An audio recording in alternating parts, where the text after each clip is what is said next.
Hello and welcome to episode 18 of the Ski Instructor Podcast. My name's Dave Burrows. I'm the director of SnowPros Ski School based here in the Port de Soleil in Switzerland.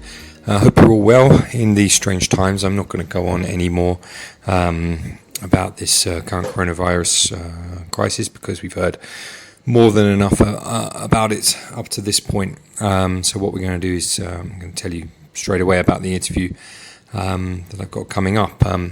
I had a chance to have a chat with Joe Beer. Joe runs his own ski school called Alpine Learning Curves in Leger, in the Port de Soleil, also on the French side. And Joe has been a big influence on my skiing, the way I think about skiing, and also somewhat of a mentor. I'm quite inspired by Joe every time I meet him. So it was really great to be able to get him on the podcast, and I think the interview that we've managed to come up with is sort of reflective of that relationship that we have. So I had an absolutely terrific time having a chat with Joe. We did our usual thing where we sort of asked him about how he got into the industry. Joe's formative years were all spent in Andorra, so we go on and talk about that as well, and a couple of the people that were sort of influences on him at that time. So enjoy this first half here. I hope you're all well where you are, and I'll catch you somewhere in the middle.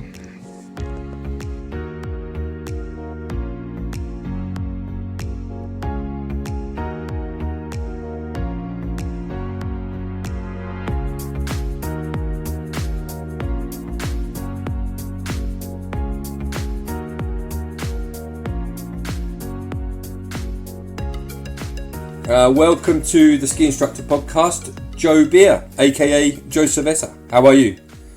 I'm good, mate.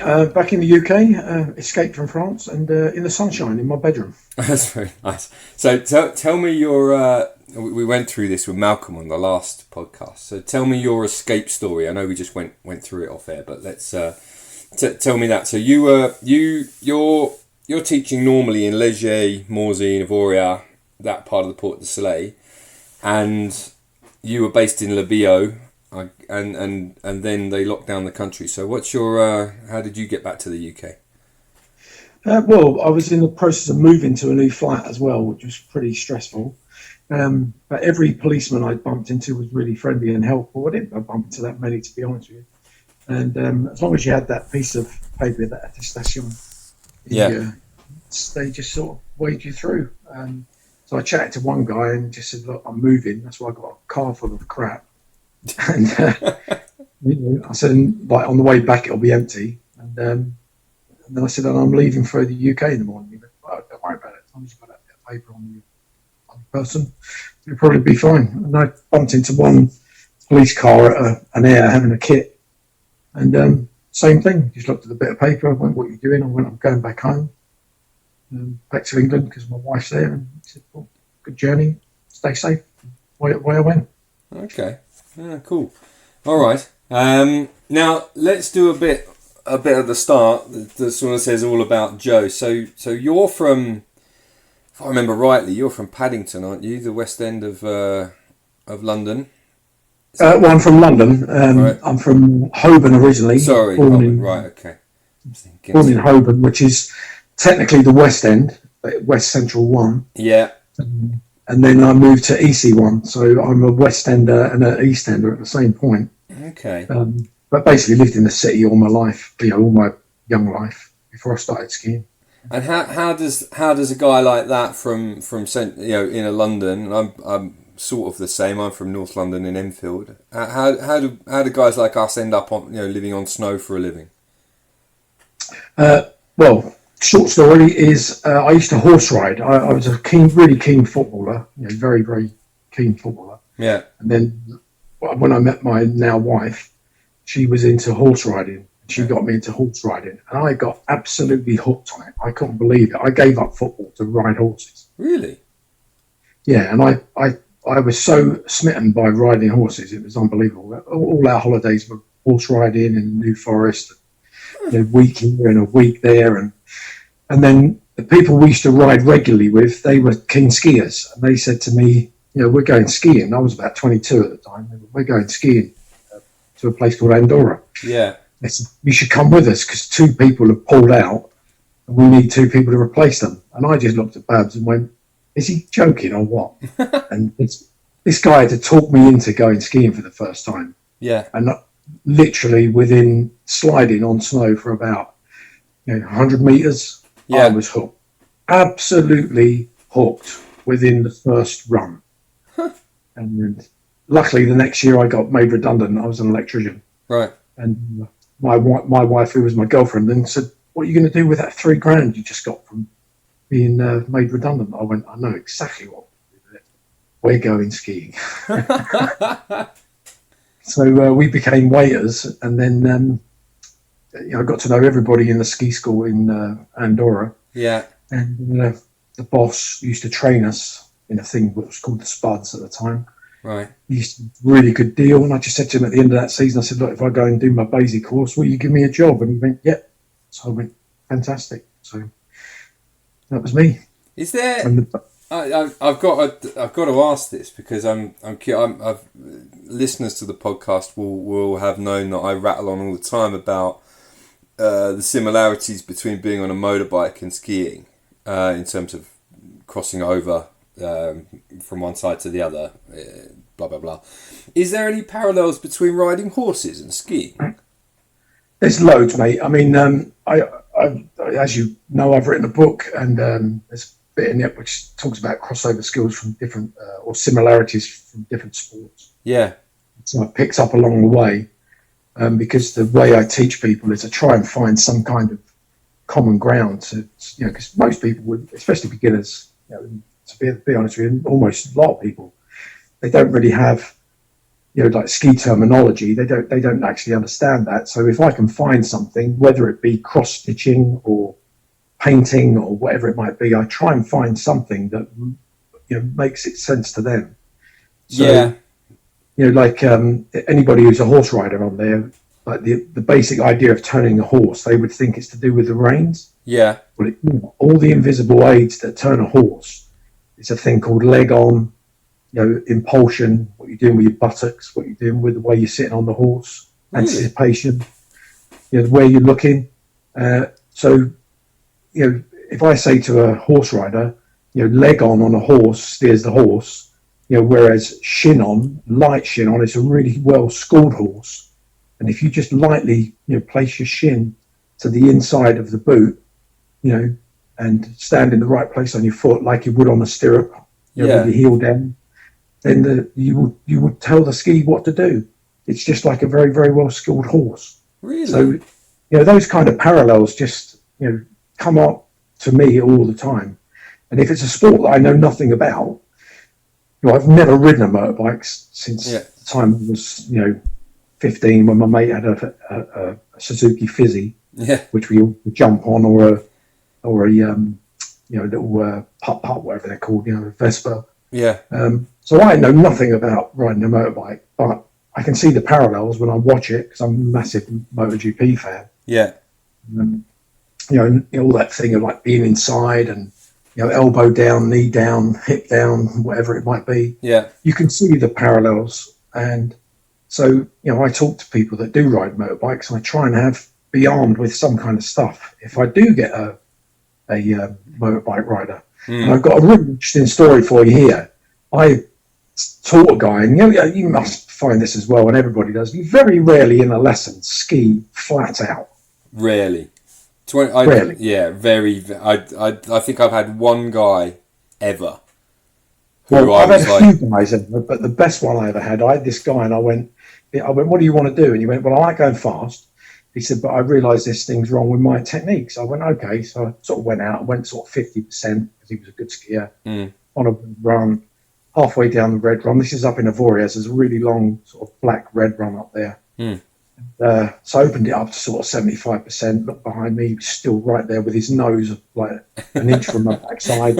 So I opened it up to 85% and he was still there. And I opened it up to, and in the end, I thought to myself in my head, I was like, full bore. I've just been full bore, full carving turns, all the way down to the bottom, and it's quite steep at the bottom before you get to the flat bit. Yeah. When I pulled over, he was right behind me, and I could see that he wasn't, he was good, but he wasn't that good, Yeah. And I went, oh, I said, you've got no problems with speed. And he went, well, you're not going fast yet. And I went, mate, I was full bore there. I couldn't have gone any faster other than going straight. And he went, yeah, but he said, that's not fast. And I went, what do you do for a living? He went, I run the MotoGP team. I said, I run Alvera, Bautista, and those guys for Suzuki. And I went, oh my God! I said, like you're used to going around the corner at like 140 miles an hour. We're just going around like about 50 or 60. Yeah. And but he had loads of things that we could work on, as you would with anybody you encounter. Yeah. So he was brilliant, man. It was such a good thing to ski with him, and I ended up teaching him and his family for a little while. Yeah. And obviously went to see the MotoGP under his tickets and that, which was great. Cool. That's really great. That's really great. It's funny that, isn't it? I don't know whether, I'm sure everyone does this. I don't know whether I'm not reinventing the wheel, but it's one of the first things you do when you meet a new client, isn't it? You just say to them, hey, do you do any other sports? And I'm grateful really for anyone who says any kind of answer that is sporting. The ones that I don't, that are always a bit difficult, I think, to teach is those people who don't do anything physical whatsoever. So if people, they even if they don't go to the gym or they don't do, don't do anything. I like to sit and play video games in my spare time, or I like to, sit and watch TV. So okay, well those lessons are a little bit more difficult. But if anyone says anything like, oh, I play tennis, or I go to the gym, or I do yoga, or I play hockey, or golf, or whatever, anything like that, you can use parallels from all of those sports in order to help you teach. My advice to you, Dave, is to try and find the parallels that would be on an Xbox controller, because there's coordination and there's all kinds of stuff there that you could use. But off the top of my head, I couldn't give you one. No. But if I had some computer geek, and I must have had computer geeks before, but you just try and find something that I don't know, the rotation button on a thing. I don't know. It's funny actually. When I've had kids who are into video gaming, that makes me sound old, doesn't it? Gaming, I guess. Is I've often kids that are really really into that but not that physical. I've tried to turn their lesson into a sort of game like that. So you get points for doing certain things or whatever, and that's worked really well actually. But so there's always a crossover, always. Yeah, I'm sure. Yeah, if you like say, I think teaching skiing is a mental game mainly, isn't it? And if you can find those parallels for the client, that's always going to be useful. I call like finding the way in, or opening up the world to them so they can see that it's as simple as you want to do. You press that cross button or you move that lever or whatever, and things happen. And it's just pressing the right buttons, isn't it? Skiing, really. Yeah, absolutely. And learning reactions to the things that happen that are outside your control. Yeah. Which then become in your control, because that's all it is, really. It's a control box. I'm gonna jump you back to Andorra, and that's a great lesson, I think, of anyone who's looking to try and get into the ski industry, and it still does work like that. Is that you don't necessarily need to, sorry to all the gap course providers, but you don't necessarily need to do a gap course. You can come out and do a season, ski, find a mentor or someone that is prepared to kind of teach you how to ski a little bit, and then go and take your exams at the end of the season. And the entry level exams to any system aren't that challenging. There's another way. You don't have to sign up for a full season gap for sure. But so your story is that you ended up in Andorra, you were waiting tables, and then jumped yourself onto a sort of training system, took your Basie, and then where did that take you from there? Then I ended up working in that ski school. So back then the ski school was probably about 100 people maybe.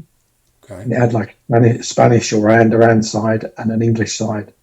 And on the English side, I think there maybe wasn't 100 then, actually. There might have been 50. Right. But it was a great training ground. You had like two Basie trainers that were in charge of the English side, and then a number of sort of underlings that were at the top there. Like sort of Andy McCann and a few other people like that. And I ended up sharing a room with Andy McCann, sharing a flat with Andy McCann and his girlfriend at the time. Oh wow! Okay. And so, I mean, he was a massive influence on my early days, and still is to that day. I mean, he still comes and works with me now and again, and I still hook up with him. We end up having some really interesting chats. But when you were working, I'm trying to get Andy McCann on actually, because I'd love to speak to him. I know he doesn't do that much skiing anymore. He's involved a lot with his Rolls-Royce stuff, but he gave me a couple of tips once on, I think, my ISAA tech exam, and that still go with me to this day. I mean, that guy knows more about biomechanics than anyone I've ever met. And I'd really love to get him on at some point. I need to organise that really. But yeah, all I'd say to you is good luck. Yeah, because he is the hardest guy to get hold of. I mean, if I'm trying to get hold of him, it takes me weeks. I'll send him another message, and then when he's in Kuala Lumpur, he might give me a call or something. Yeah. He's got quite a nice gig, isn't he? Going around the world and showing people Rolls Royces. It must be amazing. I could not do his job. He lives out of a suitcase most of the time, but he loves it. I mean, but like I say, when you were working in that ski school, you'd have people like that all around you, and your peers, and like I can even remember my first lesson I gave. It was complete rubbish. It was like a spewing of information that was just nonsense. And how about trying this? How about doing this? How about doing that? And blah, blah, blah, blah. I'm running around like a lunatic. And then all of a sudden you looked around everyone else and they were just like, I don't know, can't even remember what they were doing, but you go, I've got this person, I can't get him to do this. And they go, well, try this and try that. And then you ask someone else. So there was such a supportive thing. And then, working your way up, and then all of a sudden you become that person. I remember like about 1988, I ended up I started to be a clinician. I started to train the rest of the, I started skiing in like 83, and by 88, I was teaching people to teach skiing and stuff like that. In that environment, and it was brilliant. I mean, honestly, I look back on those Andorran days, and they were very, very drink infused, without a doubt. Yeah. But such fun and such a supportive network of the 50 or so Brits that worked there, and then it slowly grew to its big time when it was like over 200 ski instructors, I think, at some point. Why was it such a hotbed? Why was everyone in Andorra at that time? I think because the drink was cheap. The girls were fast. Yeah. I can remember, this is a cracking story. We used to drink in a little bar called the Naudi Bar, and I'd been drinking in there all season. It's one of my first seasons. I went in at the end of the season to pay my bar tab. There was a girl behind the bar that we all knew, and she was a fantastic lady called Rothia. And I said, mi cobras or la cuentas, por favor. And she presented me with this bill. Now try and imagine, this is for a whole season's drinking. Yeah. And anybody who knows me back then, we used to drink like fishes. Yeah. It was 2,000 pesetas, which was about 10 quid. And I remember saying, "Are you sure?" And she went, "See?" Basically, she said, "You bring your classes in here, you bring people in here." And I was like, my God, I've landed in heaven. Ski all day, I drink at night and have fun with my mates, and I'm almost getting paid to do everything. So it was brilliant. But that sounds like as though you're taking it away. The skiing was foremost. I mean, I was first on the lift. I was last off the mountain most day. And I just skied and skied and skied and skied. It was a fantastic place. Anybody that's never skied there needs to go and ski there, especially now as they've improved it. Amazing. Probably one of the lift systems in the world. Yeah.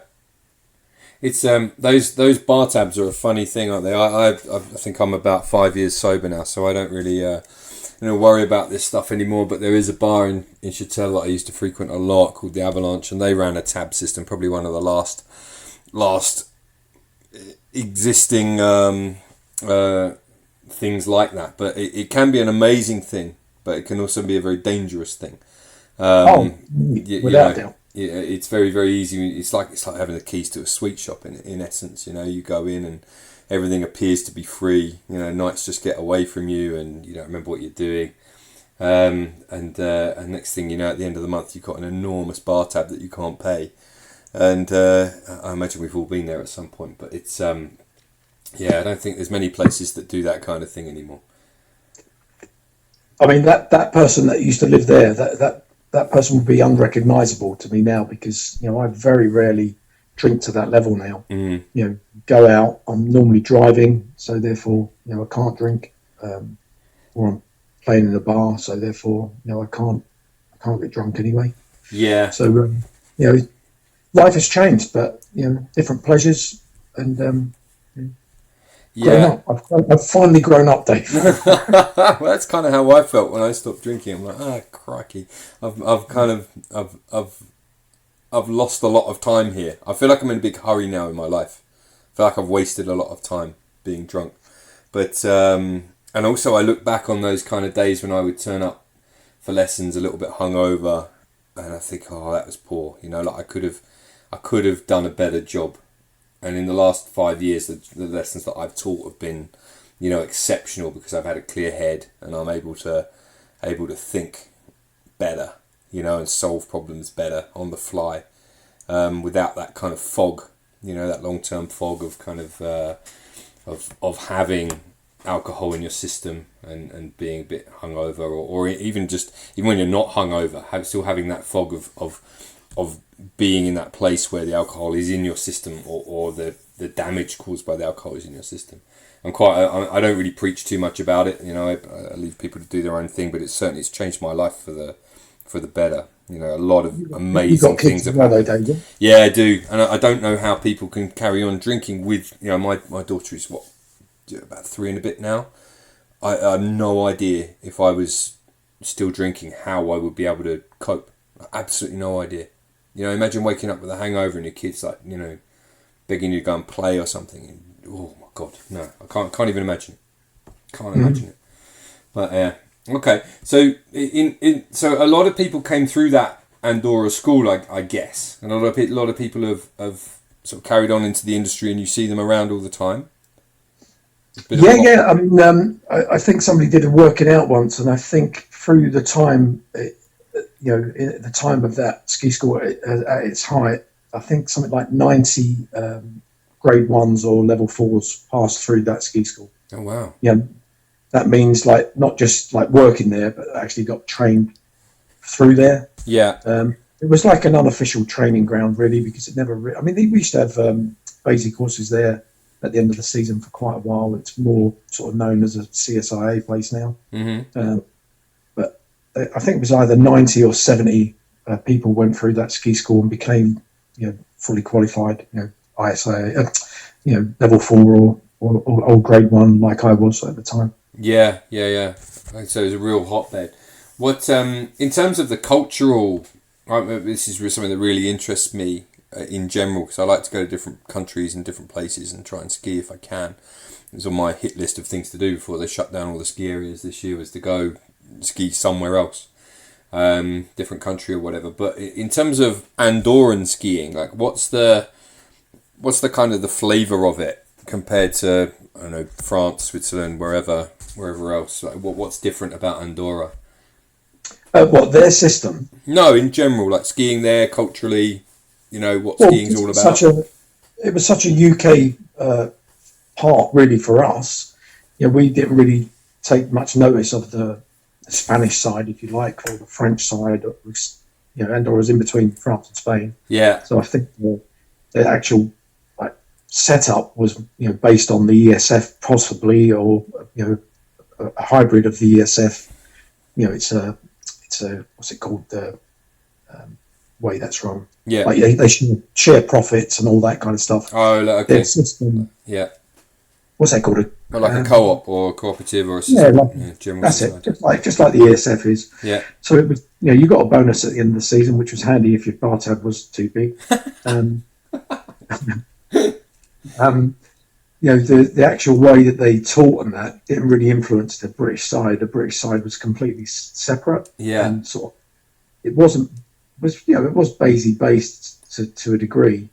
But I can remember back then there was, this would have been late 80s, probably, maybe even early 90s. All the guys that ended up being like the clinicians or the trainers for the ski school or the people that trained you in the morning, we all got together and we all started having this idea of writing our own manual. Instead of having the Basey manual, we would have an Andorra or a Soldado manual. Yeah.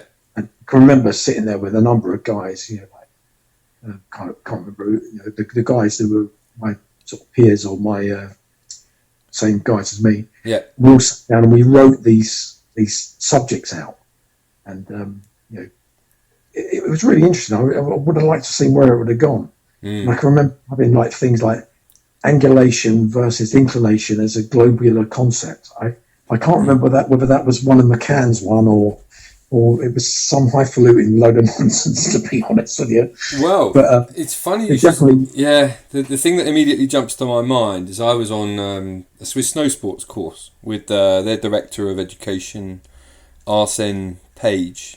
Lovely guy.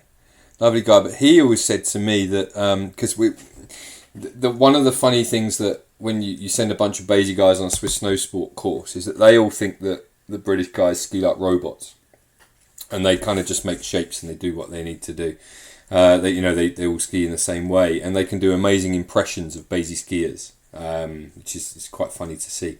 And he was saying a very similar thing to me actually, and he said to me, it was really fun. It was an analogy, and he said to me, David, sometimes you have to be the eagle, and sometimes you have to be the panther. And I was like, what do you mean? He said, sometimes you just need to lean in. Sometimes you're the eagle. Sometimes and what he meant by that was you just incline, and if you're not really going for it, it's okay to incline. The skis will work, you just incline into the turn. But he said, sometimes you have to be the panther. I was like, what do you mean by the panther? And then he demonstrated, and then basically what he meant was then sometimes you want real performance out of the ski in certain situations. You would angulate. I was like, And I've used that so much in recent times, and I still think about it actually when I'm sort of skiing along. It's generally for myself, what am I doing here? Am I the eagle or am I the panther? And it's it was a really another one of those little things that stuck with me, and it sounds like that's what you were talking about with that. Oh, without a doubt. I mean, I would imagine we'd have got to the eagle and the panther or some other kind of analogy from it. But I remember at the time just going, this is just too highfalutin. I mean, but even back then, and that, like I say, that would have been, around 90, probably 89, 90, 91. We're all coming up with these things. We're just saying like, this is what Basey want us to do. And, I kind of agree with that sentiment that Basey does tend to sort of have this robotic thing. Yeah. And this arm carriage that, it irks me when I watch it. It really does. The whole thing to me is called free skiing, as far as I'm concerned. It's like, I'm a keen telemarker. Yes. I don't like the word telemark. I prefer the word freeheeling. Yeah. Or free skiing on freeheel equipment. Mm-hmm.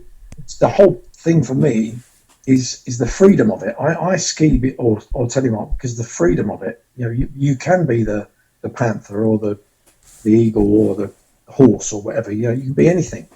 And I love that kind of freedom, but I understand that within like an examination kind of thing, you've either got to be too prescriptive or you've got to be open-ended. And being open-ended is kind of harder, but I prefer it. And like people's quirks, when you get somebody that's, they're bending the ski like a crazy thing. They're turning the ski. They're doing everything you want them to do, but their hands are, say, not in the right place. Well, what does that mean? It doesn't mean anything, does it? Your hands aren't in the right place. If the ski's working, then their hands are in the right place. And I think Basey have embraced that kind of thing, and they tried going along that route. I always found when I was a trainer, the criteria was too woolly. It was either too woolly deliberately, or it was, trying not to be prescriptive, or it was too prescriptive. And I kind of didn't like that kind of thing. It kind of confined everything. And I find that, when I have a client, or, I try and show them the freedom of skiing. That it's a free sport, whether you're inclining, and you need to know why you're inclining, or you need to know why you may need to separate, angulate, whatever you want to call it. And that sometimes involves biomechanics. That sometimes involves physics. That sometimes involves Newton, or whoever. But it doesn't have to. You can just say it quite simply. The whole reason why you do these things is because you have to do this kind of thing to make this happen. But you don't have to do it every single turn. No. Because every single turn might be completely different. That's right. It's the nature of our sport, right? Yeah, you might have a different terrain in that thing, even though it looks like a flat red run. There's some kind of difference in that bit of terrain, so therefore you need more inclination, or you need more separation, or you need more rotary, or you don't. And that's the whole point of me, is that you're learning the reactions. It's a reactive sport. All the best skiers to me are reactive. They're not acting. They're not going, I'm at this point of the turn. If we go back into old money, I'm at this point of the turn, therefore I've got to stand up. And I'm at this point, therefore I've got to sink down, which is what we used to do back in the day. And you look back on that and you kind of go, well, that was just nonsense. Why did we do that? I still don't know who did it. I think a lot of these things, I do think back to some of the basic stuff, although I'm not really that interested in it anymore.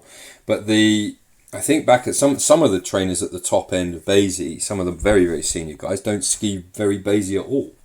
If I think about images that I've seen of guys, certain guys who are the high level examiners, they don't ski Basie style at all. But they've got that catch-all phrase within their examination criteria, which is something along the lines of with appropriate form and function. And that's their get out of jail free card if they see someone waving their arms around, essentially.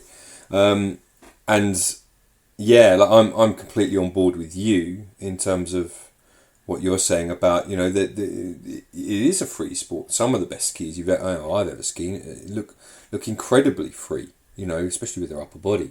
But in terms of how they're working with the snow, rather than actually, being in just a position, a strong position. But I wonder how much of Basie stuff comes from trying to make a framework for those guys who are learning how to ski. So their sort of central theme comes, or maybe this is the same for all instructor associations, they tell you to put your hands in a certain place because it makes it easy to learn how to ski like that. And then that sort of filters up all the way through, to the higher levels of their system. But it doesn't necessarily have to be that way. I'll say to a certain, you look at something like arms or arm carriage is unique to the individual, and it is unique to the equipment that they're standing on.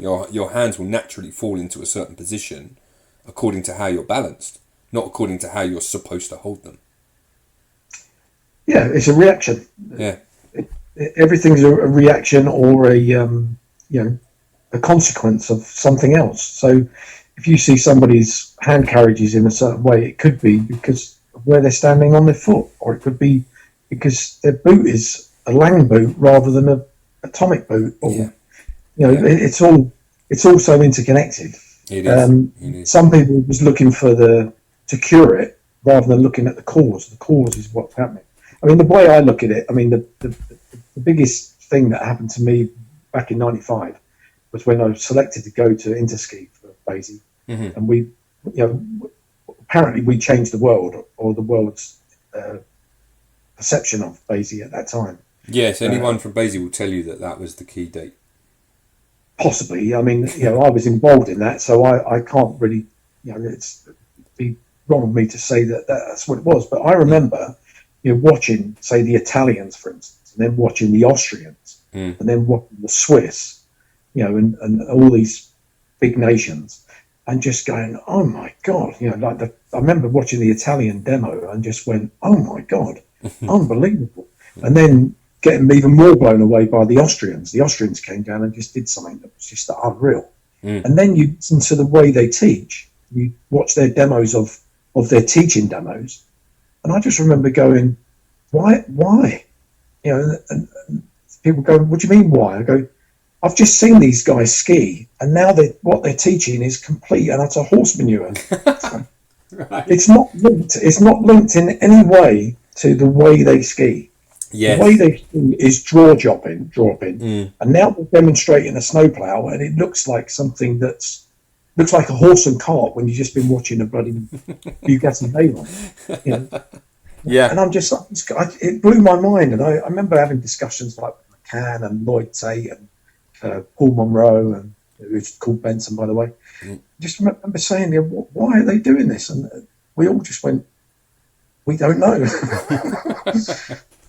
And if you looked at our thing now, at that thing, and you look at what subsequent ones, there's kind of thing that runs through it, and that's the strong point. I think that what Basie do, there is a strong point that sort of we're teachers, and therefore there has to be some link. If you're going to do this at the lowest level, why are you doing it at the lowest level? It's because it transfers to later on when you're doing a calf GS turn or whatever it might be. Yeah.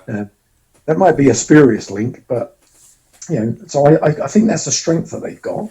Yeah. But I honestly was blown away watching that, watching the Swiss, watching the Austrians, and everyone was giving us big praise, and that it was great. I mean, don't get me wrong, but I remember the time going, hang on, we're still like way off these guys. If you look at our crossover from that demo, and then you look at the Swiss or the Austrian crossovers, you just go, they're going 4 times the speed we are.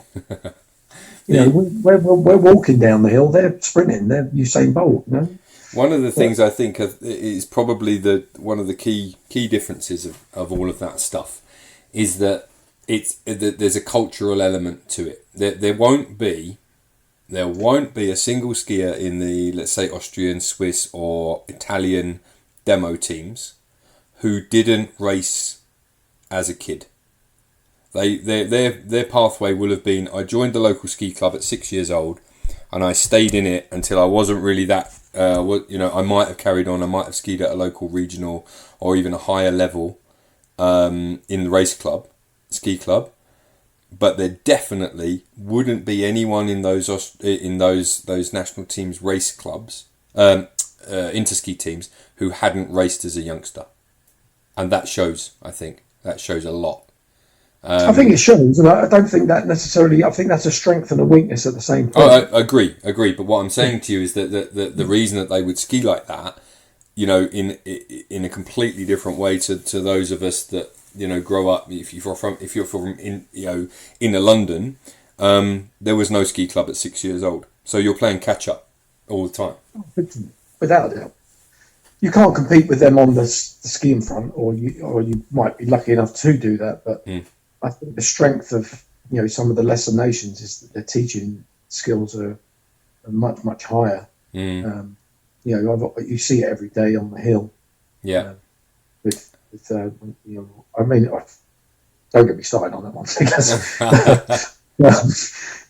No, I mean, yeah. I mean, honestly, I was blown away. I couldn't believe the difference in accuracy of what they were doing, but then appalled at their demos or the low end demos or their teaching strategy or whatever you want to call it.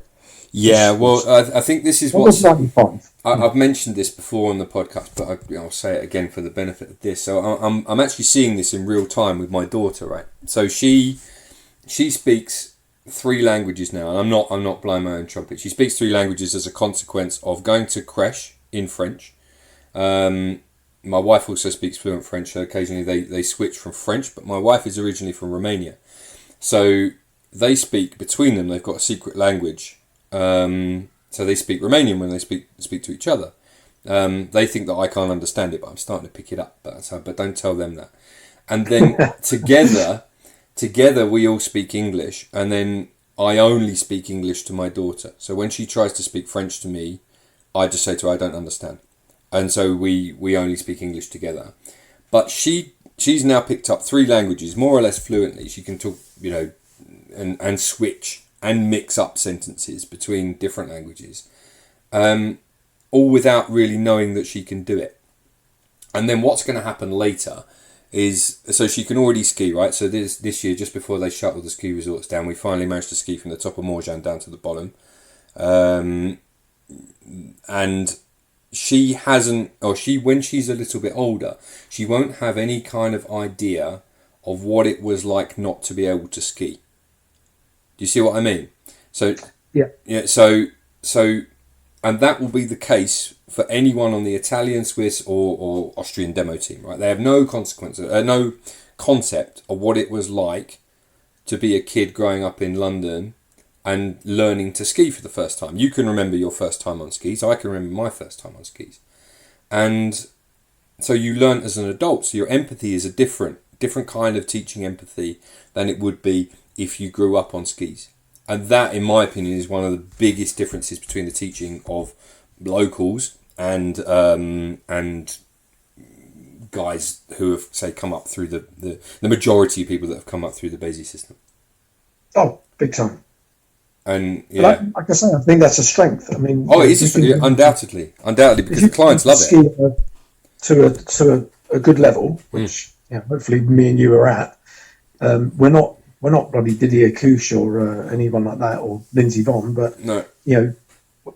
The understanding that we've got is second to none, really. If you especially if you keep yourself going for that, I'm constantly learning from students. I've been lucky to have some really intelligent and good students that and you've been with them long enough that you can actually learn from them. They tell you stuff. It's not a one-way street when you're teaching somebody. You're right. And this is part of the reason why I'm doing this podcast is actually it's just to kind of continue my own personal learning journey. Really, I couldn't find anything on snow that suited, apart from the occasional kind of refresher here and there. And did a refresher actually at the start of the year with Jazz Lamb, and I actually learned something there which I wasn't expecting to do. And that's no reflection on Jazz. I'm kind of just assumed that it would just be a bit of a ski about, but actually I got something out of that I've taken with me for the whole season. And so as long as you're open to continuing learning new things, I think it's good, right? It keeps you fresh. Surely you've got to be. I mean, if you're in this business, if you're not keen to, have your mind switched around, or I don't think everyone thinks like that. I think exceptional teachers do. Yeah, it is sad, but I think exceptional teachers are open to continuing to learn new things. But I also see some people who are around who just do this because it's a way of making a bunch of money during the ski season. I see that, and I see those guys, and they look cynical and they look jaded. But you see them around. You must see a few like that too. You see them all the time. Yeah. No, for sure. PTO. You know PTO? No. Paid terms only. Yeah, I know loads of people like that. Yeah.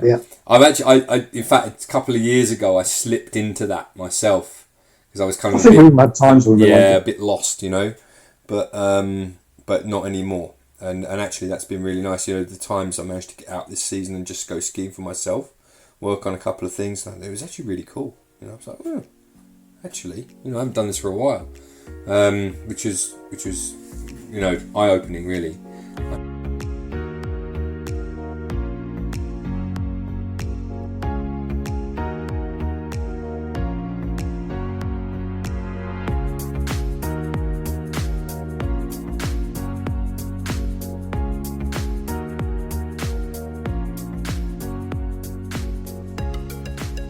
I hope that you're enjoying this podcast with Joe. I certainly had a really, really good time when I was recording it, and I love hearing all of these old stories from the old days and what it was like. And certainly we haven't heard from anyone about what it was like in Andorra, back in the day. In the second half, we move on to talk about a bit about telemark, which is Joe does quite a lot of that.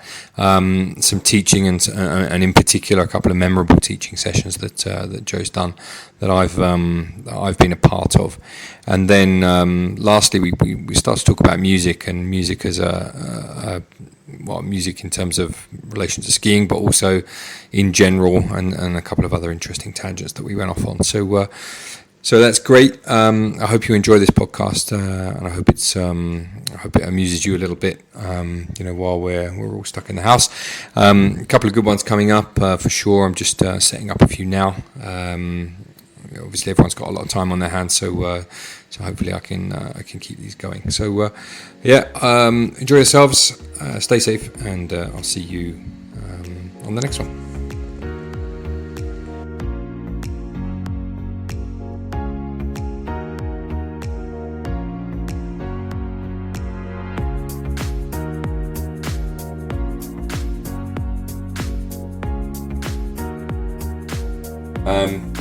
Now tell me, since we're on the subject of exceptional teachers, I'm gonna blow a bit of smoke up you, because the reason I wanted you on is I think you're quite an alternative thinker for skiing in general, and you had a big impact on my skiing, and I love to ski with you. I think it's brilliant. But we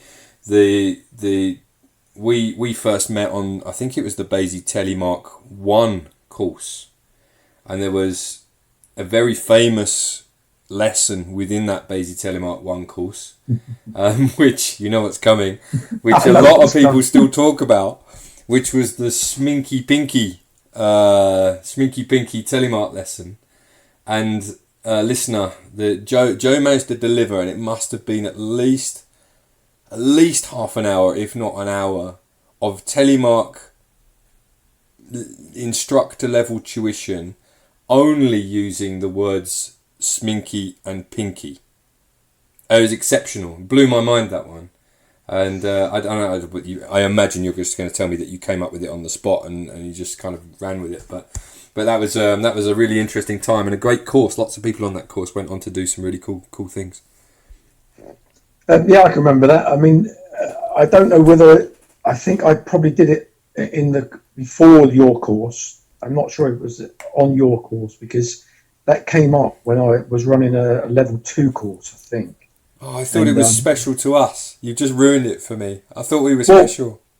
It would have been special to you guys because, I'd probably refined it by then. No, mate, go on. Carry on. Yeah. Basically, I ran a course where there were, I had 2 Russians, a Norwegian, a couple of English people, and somebody else. So let's just say, and a Martian. So there was a load of people on this course, but there was only 2 English speakers on it, and the 2 Russian guys kept falling over the fact because their English wasn't that good. Their English was good, better than my Russian, that's for sure. All I knew was Tavaric and Ochichornia. Okay. 2 more words than I know. Oh, there you go. I know Bustreya, which means hurry up. I use it a lot with the international school kids that I coach for football. I only know it because I like opera, and there's a Russian opera. Oh, I'm going to write that down. I didn't know you were into opera. Okay. Yeah. Ochichornia is Black Eyes. So listen to a song called Ochichornia. It's a really good song. Okay. But anyway, these guys, when they were delivering their sessions, they were, and you've come across, everybody's come across this. They were stumbling over their words and just getting too long-winded. So I said, right, the next session you're going to deliver, you're only allowed 4 words. And they went, what do you mean? I went, well, you just used up 4 there. Yeah. But how? And I went, that's another 2. But everybody's seen this on basic courses or on any course you've ever been on. They just said, look, I'm trying to restrict you don't need that language. Your English is good. Your English is good enough to deliver this session. Stop trying to overcomplicate things. Just use simple words. So they went, well, can you give us an example? So on that spot right there, I said to them, and I started off in Spanish. I said, like, this is the last English words you're going to hear from me. Yes. And then I went, cuando girará los skis, blah, blah, blah. Did anybody understand Spanish? And they went, no. And I went, right. And then for some reason, because they were Russian, Schminky Pinky came into my head. So I made them understand that Schminky Pinky was lead change, which is the same thing that you would have seen. Yes. And I just ran through Schminky Pinky, and if I was doing it like quick inflection, it was a quick lead change. If I was doing it Schminky Pinky, it was a slow lead change, and then blah, blah, blah. I went through all that stuff, but I also, whenever I gave the feedback, it was either a thumbs up, thumbs down, or thumb sort of horizontal. Mm-hmm. And I managed, and you were there when I did it with you guys. Yeah. Like I said, we refined it by then. But I managed to give them feedback, and I give them evaluative feedback, or command style feedback, or guided discovery feedback, or whatever. And I made them all break it down. We sat down afterwards, and like we probably did with you, saw how many things that were within the Bayesian criteria we could identify within the lesson. And they just all went, oh my God, you managed to do a better lesson than any lesson we've had this week with just 2 words and a thumb. And I went, well, there you go. Stop letting dialogue or language get in the way of your teaching. You don't need to use a sentence when you can use a word. You don't need to use a paragraph when you can use a sentence. You need to précis everything. You need to make everything precise and brief. And so then people went out and did it. I look back on that, and I've used it and adapted it. But I think you guys were the second group I'd ever used it with. Well, it stayed with a lot of people, so you can and for me that lesson in brevity was a very useful one. In fact, I was thinking of you a few years after when I had to do a lesson in Portuguese, and I don't speak Portuguese, and I asked the mother to write down 4 words for me, and I did a 3-hour session like that. That's all you need. Don't need anything else, especially with kids, right? Because kids are very visual in terms of the way that they learn, so you can use a lot of gestures and a lot of action. But you get a lot done if you can tone down your long-winded explanations, and that's one of the temptations for guys going for instructor exams and stuff. You kind of, there is the temptation to get bogged down on in multiple topics and deep-winded explanations, because that's what they see other trainers doing to them. This sort of drives me crazy in instructor exams where all we do is stand around and talk, and not actually get any skiing done. And there is another way, right? Brevity is your friend in most instances. Yeah, there's a time and a place for everything, but to split the atom on every single point that you're trying to do, you're not doing anybody any favours. Unless the person, if you've got somebody in your class who's into that, then great, you can talk about it all day. It's brilliant, but for the person, if you've got more than one person in that group and the other person isn't into all that, they're bored out of their mind. All they want is like, tilt your ski more, let's go. Or tilt your ski less, let's go. Well, I am one of those people, unfortunately. So I like to understand the background in something before I try it out. I'm not probably of that activist mindset where you give them one little thing and say, just go and try it. And they love all that stuff. I need the detail. But I recognise that other people aren't like that, and you can see them when they're standing in front of you, right? You can see an activist, and you've got to keep them moving. And those guys, like you say, don't respond to kind of the detail so much. They just want one little thing and to go and try it. That's one of the difficult things in group situations, is when you've got different people like that. So you've got to make your lesson fit the people, haven't you? And, it's great. And it's like I said, when I used to have a school teacher that I used to teach, she was actually a trainer of head teachers, and the conversations we used to have on the chairs, I loved it, man. I mean, she was absolutely brilliant. I'm still in touch with her now. She tends to do most of her skiing in Switzerland now. Right. So maybe I'll stick her your way, mate, if she's in your neck of the woods. Well, yeah, or you're welcome over the border. We're not going to turn you away for sure. exactly. But she was, I mean, we used to have the chats we used to have, and like, she came to me as a sort of, my husband said, "You're my last ditch effort." If she doesn't like skiing, I don't think we go skiing. No pressure. So I was like, oh, no pressure there then. But so we would, like, she'd say to me, I'd do something with her, and she'd go, "I see what you're doing," and I go, "What do you mean you see what I'm doing?" She'd go, "You're using this teaching technique," and I'd go, "How do you know about that?" She'd go, "I train head teachers," and I went, "Oh, brilliant!" And honestly, absolutely amazing. I mean, just like I say, the conversations on the chairs were just unreal. Yeah. And like, she knew what I was doing, Yeah. but she could still see it working. Yeah. And she would be able to identify the teaching style or the learning style or the delivery style or whatever. And she'd say, when you do it like that, try this. I'd go, "Oh, Helen, thank you. This is brilliant." It was the best course I've ever been on. I was getting paid to teach her. That's awesome, isn't it? Now, Yeah. when we went for a telemark blast, and it's such a shame because I didn't get to catch up or ski with you this year, but last year you were on your current. Well, I don't know whether it was something that you were experimenting with or whatever, but you were thinking a lot about opposites last year. I don't know whether you still are, but do you want to expand on what that was? That thing you were thinking about at that time? Well, let's put it this way. I've been working on that. I call it opposites. I've been working on that since, once again, about 1989. Okay. Right? I mean, it's been with me for a long time, and I'm happy to share it. I mean, I find a lot of people are not happy to share what their armory, their little nuggets. They want to guard them. Why? So I'm happy to share these sort of things. Yeah, it's not going to. Basically. Okay. Go on.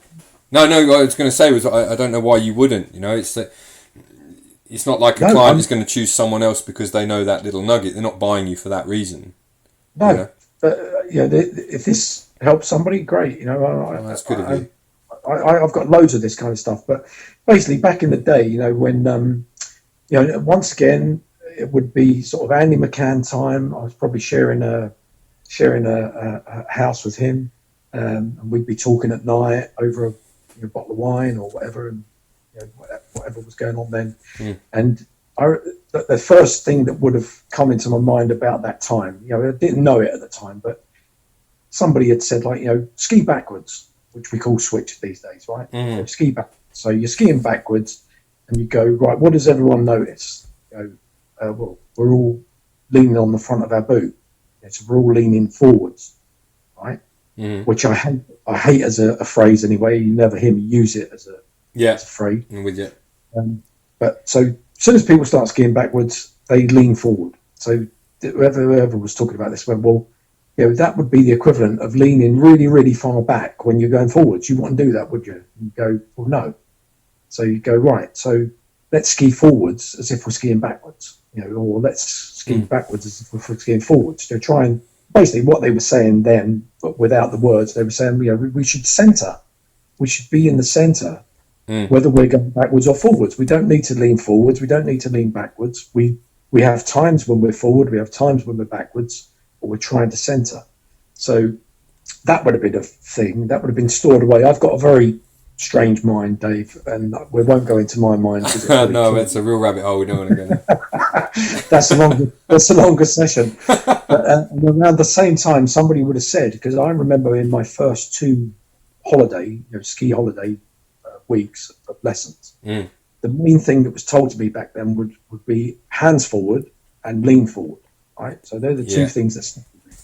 And then around that time, I can't remember whether it would have been McCann or whether it would have been somebody else, but it would have been somebody in that circle would have said, you're trying to force your hands forward. Have you ever thought of putting your hands behind your back? Why would I put my hands behind my back? Surely your hands should be here. And this guy would have said, well, just try it. Put your hands behind your back.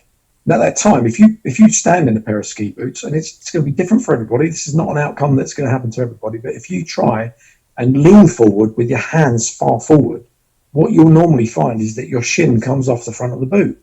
So in all intents and purposes, you're leaning back. Yeah. So this guy said, fold your hands behind your back. And I put my hands behind my back, and immediately I straightened up, but my shins went on the front of the boot. And I went, oh my God, this is a revolution, right? And so I'm thinking back to like 1984 or something like that, when those things happened to me, and I've locked them away in my opposite straw.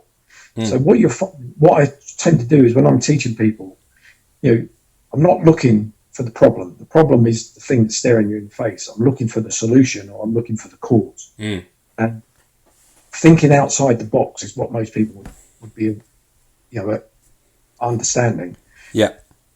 So whereas you think this is what's going to put the thing right, just go completely out of the bag, go completely off the wall, and you'll find you get some amazing results. And just like that one. So, like for instance, the thing I think I did with you would have been, would have been, we were talking, most people. Yeah. I'm sorry. Sorry, I think we were talking about, well, it was just a general conversation, because actually it was to do with, we were telemarking, right? So actually the one that really helped me was it was edge change before lead change. We were talking about that, but we then got around to the subject of opposites in general on Alpine, and you were talking to me about withdrawing the pressure from the snow, the pressure of the ski from the snow, rather than thinking about pushing the ski down onto the snow, with the inside foot and the outside foot to change your balance. And that was the one that stuck with me, and I was like, oh, okay. That it made me think for sure. Cool, and being made to think, and changing perception, and changing focus changes performance. So, any of those little things that do that, they may stay with you. They may just change something, and then you're on to something else. But the one that really sticks in my mind is, for instance, like if you talk to a client, and I had it, a number of times this season. They've had lessons before, or they've been to Austria, or they've been to wherever, and all of a sudden you've got these guys. But the two phrases that will stick in my mind that they will always use, one is lean forward, which I try to dissuade when I talk about centering. So we go through a centering kind of thing. Then the other thing is that the phrases they use is they go, yeah, I understand what you're trying to get me to do. You want me to dig my edges in? I go, no, I don't want you to dig your edges in, because, let's get fundamental for a minute. The force you're using is centripetal. It's not centrifugal. You can push the ski or press the ski into the snow, but pressure is a result of edge value and speed. So it's a reaction force. It's not you. You're creating it, but you're not creating it by always pushing down. So what I say to them is, I'm not a digger in of edges. What I'm thinking of is the edges that I'm not using, I'm lifting them off the ground. Okay. That you get the same result, but one of them is with muscle power, the other one is with finesse. And I always go finesse route first, because you can always add strength in. But if you start off on the strength route, you can't always add finesse in. And, like for instance, skiing with people like Alan Baxter, you go out skiing with Alan Baxter, and if he's in a race course, he's obviously wringing the neck of everything he's doing to try and win the race. But if you free ski with people like that, they don't do anything. Go on. They don't do anything. go free ski with Didier Couche. If it's not racing, he won't be doing anything. Obviously he's edging, obviously he's inclining, obviously he's separating, obviously he's doing stuff, but you won't see him doing stuff. You'll see him do stuff in a race course. Yeah.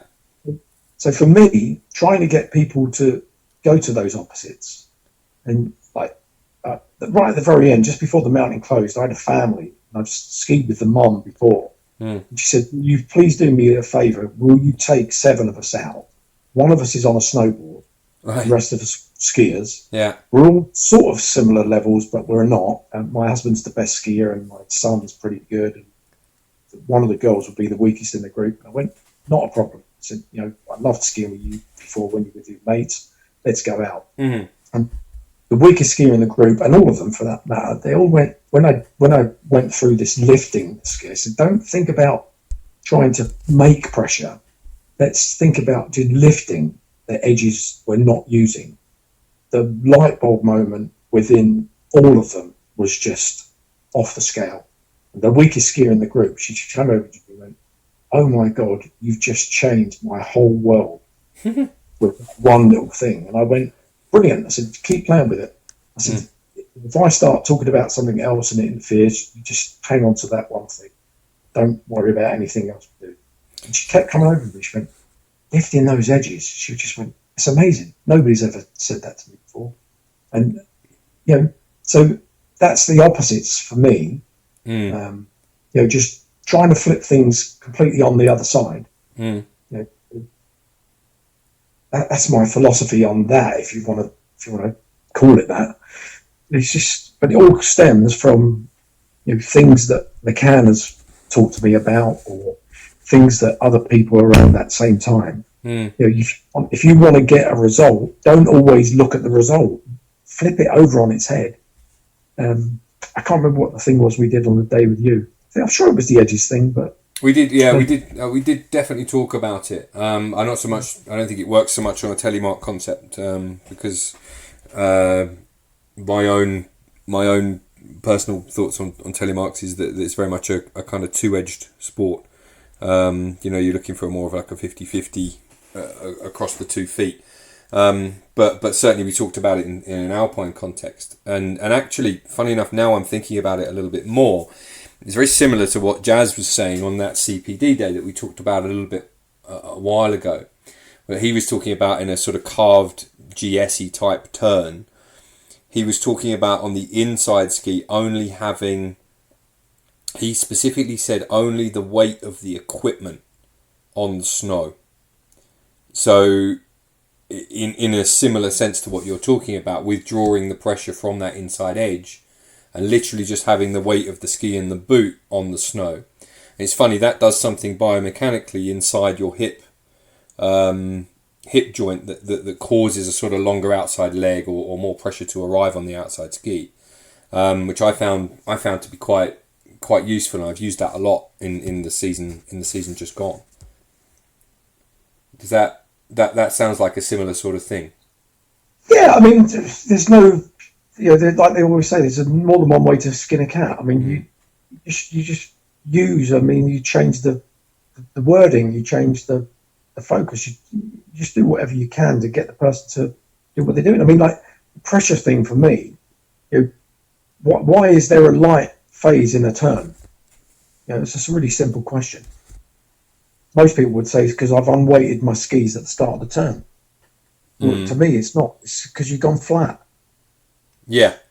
Your skis have gone flat, so therefore you return to your, let's go in my case, you've returned to your 15 stone.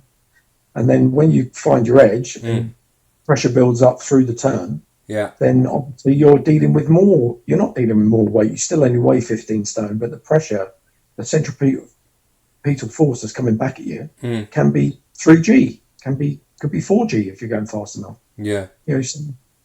Your pressure is created. You can create more. You can resist. You can use resistance of your muscles and your skeleton to increase that pressure. But that pressure is basically coming as a result of what you're doing, not just because you might be pressing down on the snow. And that's not rocket science. That's just the way it is.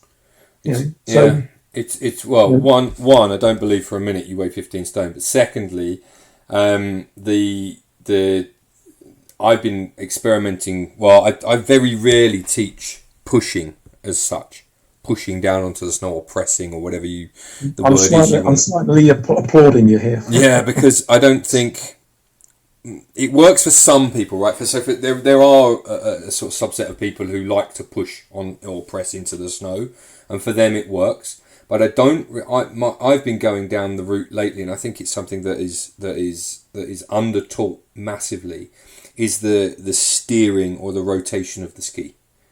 And I think, and I use this in my own skiing, I've found out that I'm a very steering-based person. I like to steer my skis. And I think you can do everything that you need to do on the mountain as a result of how much you steer the ski across the hill. And this is my own kind of rabbit hole that I've been going down in the last couple of years or so. And if you steer the skis, I'm with you, I think, on this, and I didn't really think about it and make the connection until a minute or two ago. But the pressure comes as a result of how much you steer the ski, as opposed to the other way around. If you look at steering is not just one thing, is it? No. Steering is rotation, edge, and pressure. Mm.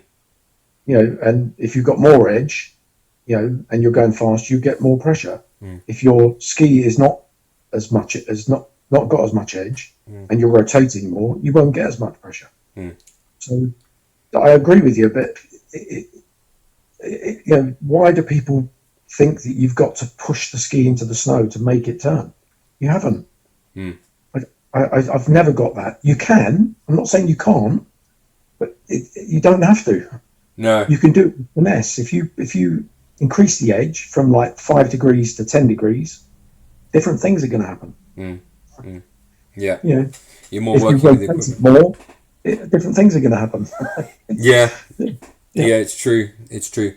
And that the rotation of the ski, in my opinion, it comes back to something that Peter Kuehl said to me once, that he was talking about this concept of the virtual bump, or this sort of pressure dump that arrives at the end of the turn. If you haven't managed the pressure around the turn correctly, that is where it would arrive. It's when you're really turning the skis quite aggressively across the hill. That's when that big pressure arrives. The pressure isn't there if you're just kind of making a snaky turn down the hill. I'm sure it's a consequence of turning more than anything else. Okay. You go on. Go on if you want to. There's nothing I can contradict, or there's other things you can add. There's other ways of saying it, but that's what teaching is. Surely but it has to be based on some kind of truth. Mm. And the truth is always going to be biomechanical or physical. From physics. The things that happen are a result of what you do. So, Tell me, let's jump into. We've been going quite a long time now. Tell me a little bit more. Let's jump into Joe the person, because you have an alter ego, which is Joe the musician, Joe the strummer. When did you start playing music? There's a surprising amount of ski instructors who are musicians, I've noticed. There's a definite correlation there. Yeah, I've met a few of them. I mean, like, if anyone knows Rue Goldring, he's an amazing harp player. Is he? Not no harp, way.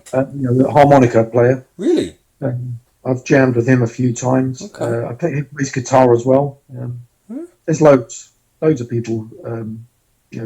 I always used to take my guitar on basic courses, and there was always a jam or whatever. Yeah. But, I got into playing the guitar roughly around the same time as I did skiing, to be honest with you. Okay. So my brother showed me my first chords on a guitar. Yeah.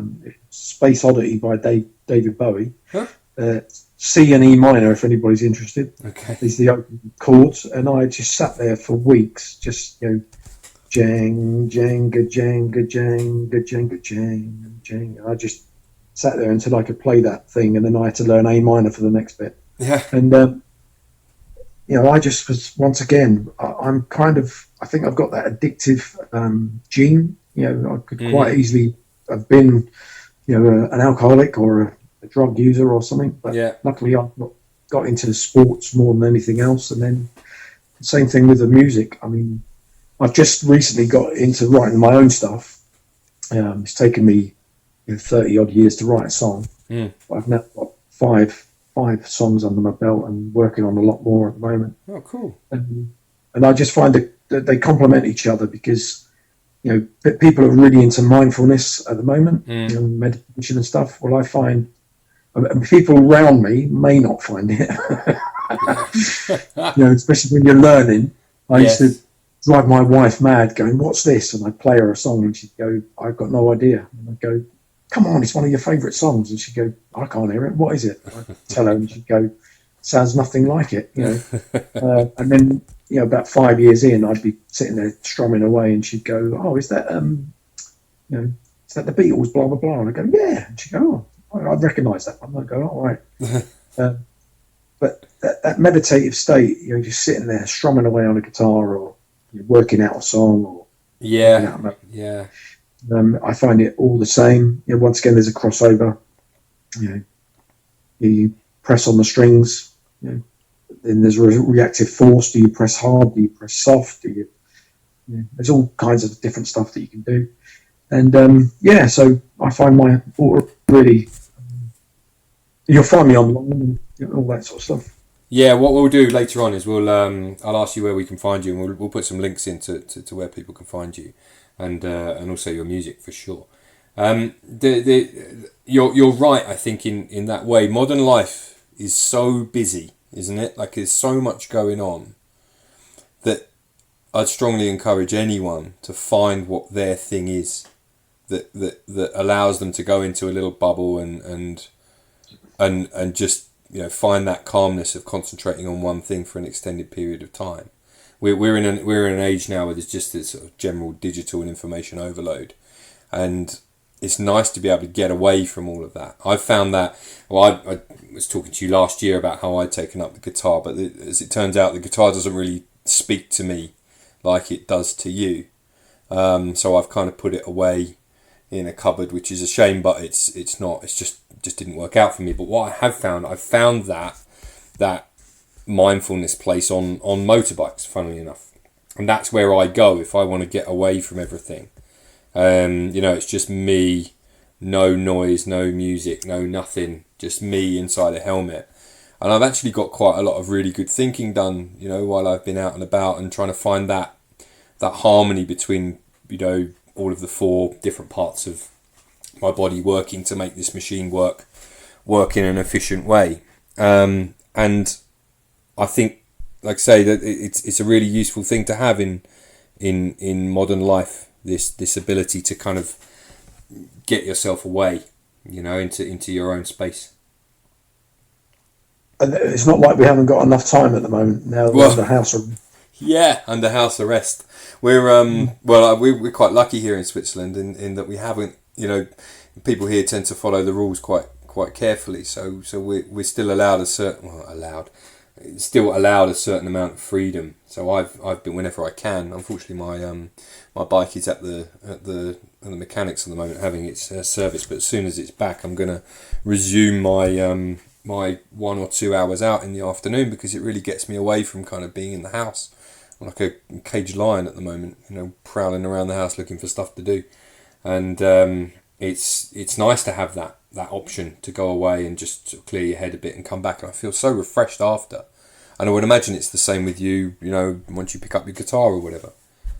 Oh, without a doubt. I mean, whatever that release is, whatever it might be, if you're into meditation, which I find the guitar very meditative, you got to do it. It's all part of your well-being. You've got to switch off sometimes. And I'm quite good. I mean, this kind of it's not house arrest, really, is it? I go for a walk. It's house arrest, Joe.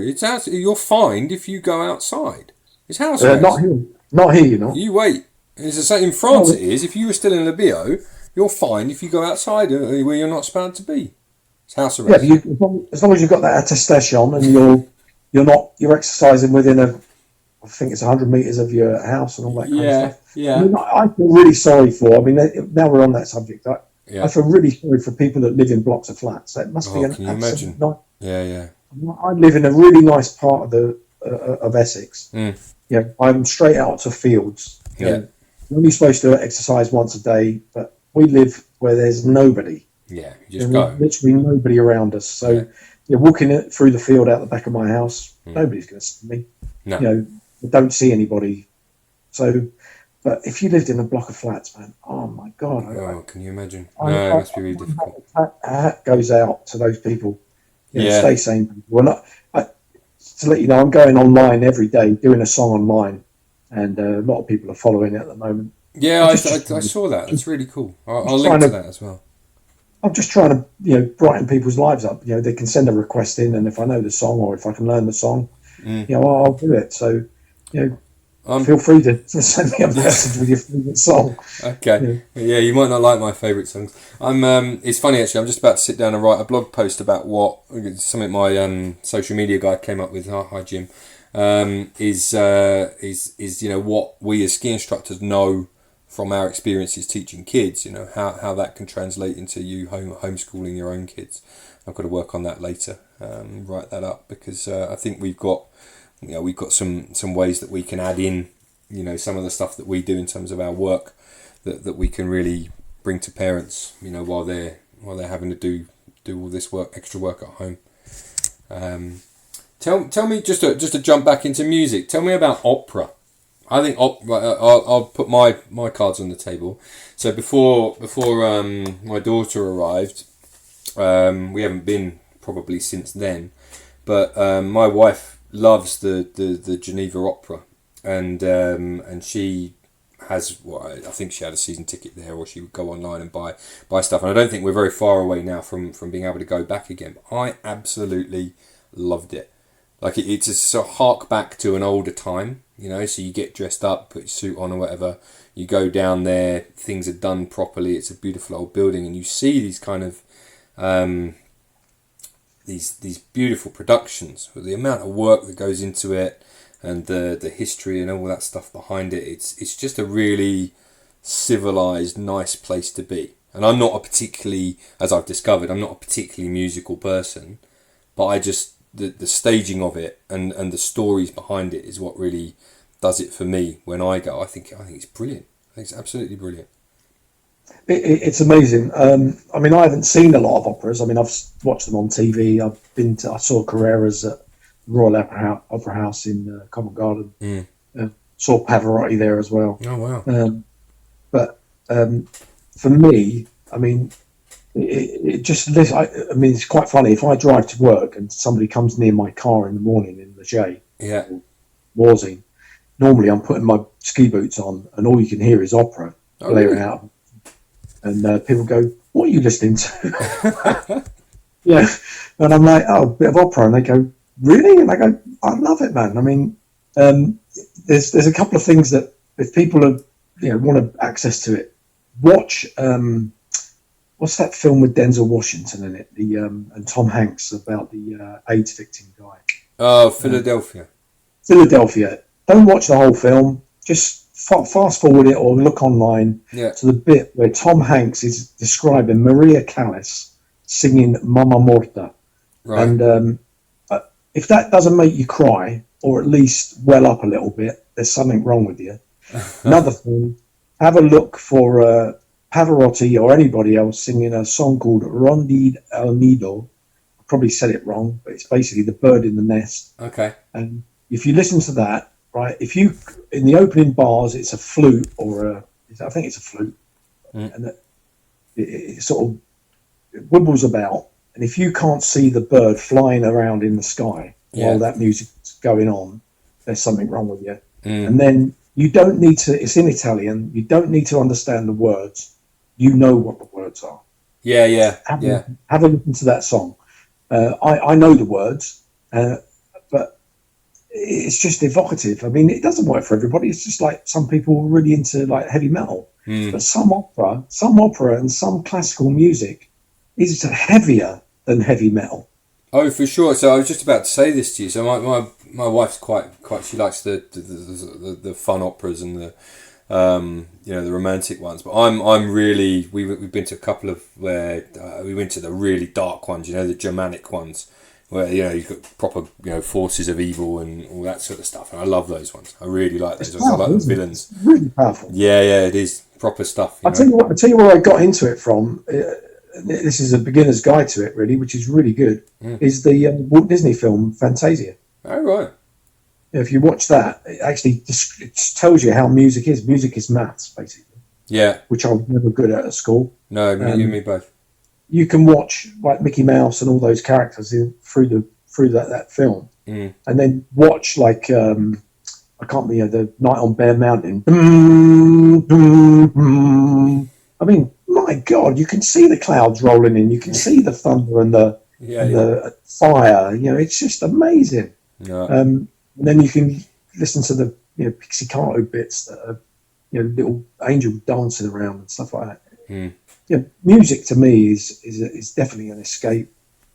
It takes you to places that skiing takes me to. If I'm skiing down a hill, I'm alone. The bit for me, the social bit of skiing is on the chair. Oh, okay. Yeah. The skiing bit to me, I can be anywhere. I'm in Jackson Hole, or I'm in Taos, New Mexico, or I'm in New Zealand in Treble Cone, or I'm in wherever. I can just, I've got that kind of boyish mind where I can be anywhere I want to be, and the guitar and music does that for you. And I find the similarity with skiing is just amazing. That freedom is just addictive. I mean, I am addicted to it without a shadow of a doubt. Yeah, I couldn't agree with you more. Do you hear music when you ski? I can do. I did used to wear a Walkman back in like the 80s. And funnily enough, I would have opera on a lot of the time. But let's say you don't have music. I don't ski with music either.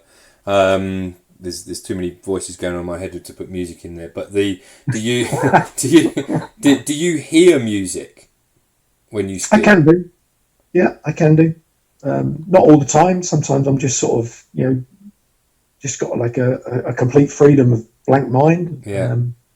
Other times I'm thinking on whatever I'm working on at that moment, or other times I'm just I've got a particular song in my head. Sometimes I've got the wrong song in my head. When you one of those earworms that you can't get rid of. Oh God, yeah. Do you know I had that recently with which is taking me. I can't listen to it anymore because it just invades my head constantly. Is that I cannot. I've had to stop listening to the Smiths because I cannot get the one is the lyrics, but mainly it's the guitar riffs, the Johnny Marr guitar riffs, out of my head if I listen to the Smiths too long. So I've had to stop listening to it. It could be worse, mate. It could be the Birdie song. It could be. I mean, you're right, but I just can't. I can't listen to it anymore because it just constantly plays in my head. It's really weird. It's like something in my brain matches with that music, like so much that it just sticks, and it sticks weeks and weeks. I still wake up now, like singing the lyrics to certain things. It's really strange. Really, I wonder whether there's like a frequency thing, the way that it's played, or the I don't know, the pitch that it's done, whether it tunes into people's brains, and that's why people like certain types of music over other types of music. I wonder. Oh, there's definitely that. If you study, there's loads of stuff on that I could tell you about. It would take for hours. Yeah, we save it for frequencies that really go into people's minds. Really. Right. Oh yeah, and chord progressions that really, are resonant to people. Okay. It's like I'll tell you one little thing here. If I hear a major seventh chord, in a song, it's subconscious with me, but I will love that song. Oh really? So if you think of Albatross by Fleetwood Mac, right, or Band on the Run by Wings, and a million other songs. They've got major seventh chords in it, and they just resonate with me. So they're your things. How about that? Oh man, if I like a song immediately, I try and learn it, and it normally has a major seventh. How about that? That's strange. They say that I'm sure that there was. I read somewhere once that a lot of Michael Jackson's songs were popular because he hit a certain note a lot. It was like it was a high note. I can't remember which one it was. But apparently it was that's why he was mega popular at certain times, because the human mind resonates with people that can hit that high note, whatever that one is. I don't know that. I'll have to look that up because that's going to interest me now. So I'll be looking that up when we're finished. Yeah. Just to find out what it is. Yeah. But like for instance, Under the Bridge by Red Hot Chili Peppers. Yes. The bit where it stops and there's like a stab of a chord. Yeah. Yeah. It kind of goes, it stops and there's a ringing chord. Yeah. That's E major 7. Oh, okay, and that gets you. Oh, as soon as I heard that song, I was like, wow, that song is amazing. I need to learn it. I learned it, and when I got to that bit, it's a D major 7. How about that? I'm sure, right, I don't quote me on this, but those Michael Jackson stuff, I'm sure it was like a high, I want to say A, but I don't know. So you'll have to go and research that yourself. But I'm sure I read somewhere that was the case. Yeah, most opera singers, the high note they hit is a high C. Oh, right. Not many people can sing a high E. High E is phenomenal. But it's definitely something. I don't know where I heard that, and I don't know where I read it. So, Dave, I'm going to be looking that up. So thank you for giving me something to look. Well, look, Joe, I think we've taken a lot of time already. I get a lot of flack for doing long podcasts, but this is I just can't get enough of chatting with you, and you know how much I kind of how much I value, skiing and chatting with you and all the stuff that I've learned from you. So give yourself a plug. Where can people find you for both skiing and music? I run a little thing called Alpine Learning Curves in the Port of Soleil. It's just me. Sometimes it used to be McCann as well. Mm-hmm. So you can find me on that, alpinelearningcurves.co.uk. Yeah. I've got a book out, which if anybody's interested in, you can find that on Blurb Books. Just look up on Blurb Books. My book is called Free the Hill, Free the Mind, Fix the Hill, Fix the Problem. Alpine and Telemark Tips by Mr. Joe Beer.